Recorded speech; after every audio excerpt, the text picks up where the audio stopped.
we will see the next question. Write 7 consecutive composite numbers less than 100 so that there is no prime number in between them.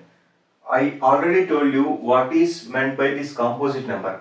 A composite number is a number which has more than 3 factors or equal to 3 factors. If any number having greater than or equal to 3 factors, then we can say that number is called a composite number. They are asking to write 7 composite numbers less than 100. Okay, and they are also here, one of the important point is consecutive.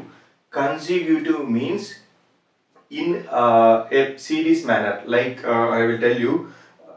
Actually, if you take an example 1, 2, 3, 4, 1, 2, 3, 4 are consecutive numbers because there is no gap between them.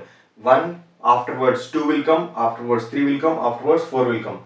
Likewise, we need to write all the consecutive numbers. That consecutive number should be a composite numbers and that should be less than 100. Okay, so here there are 3 conditions. First thing is we need to write consecutive numbers. Second, we should write that consecutive number should be composite. Third one should we write it should be less than 100 so that there is no prime number in between them.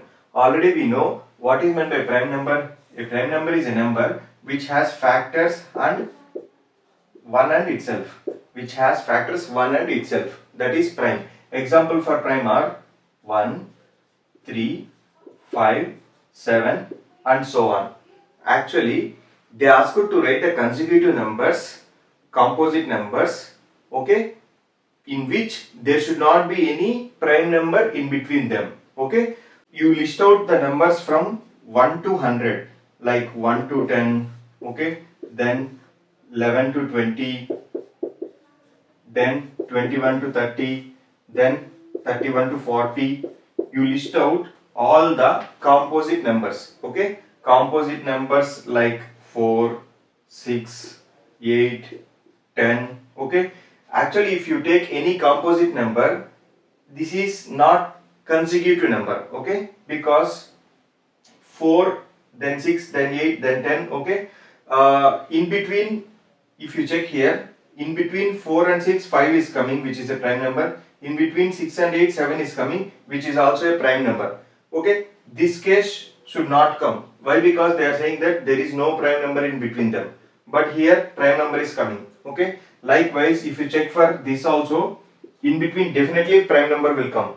There no prime number will come in between 90 to 100.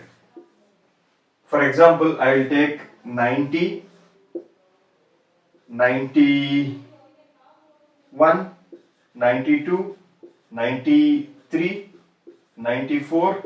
How many there are? 7, right? 1, 2, 3, 4, 5, 6, 7. If you take these numbers, these are composite numbers. Why? Because it has more than 3 factors. More than 3 factors and no prime is coming in between it. No prime number in between. Okay, in between it is no prime number and it is consecutive. Consecutive means one after the other, one after the other, one after the other, such that no gap between them. Okay, I hope you understand this question. Only my intention is I want you to write it practically, then only you start thinking about that. You write all the consecutive numbers between 11 to 20 and check whether any prime numbers in between are there or not. Okay, likewise you check for all these like 41 to 50, 51 to 60, 61 to 70, 71 to 80, 81 to 90 and 91 to 100. Finally you will encounter only this set of composite numbers will come consecutive, that too 7 consecutive numbers. Okay, such that there is no prime number in between them. Okay, yeah, remaining we will see in next class. Okay.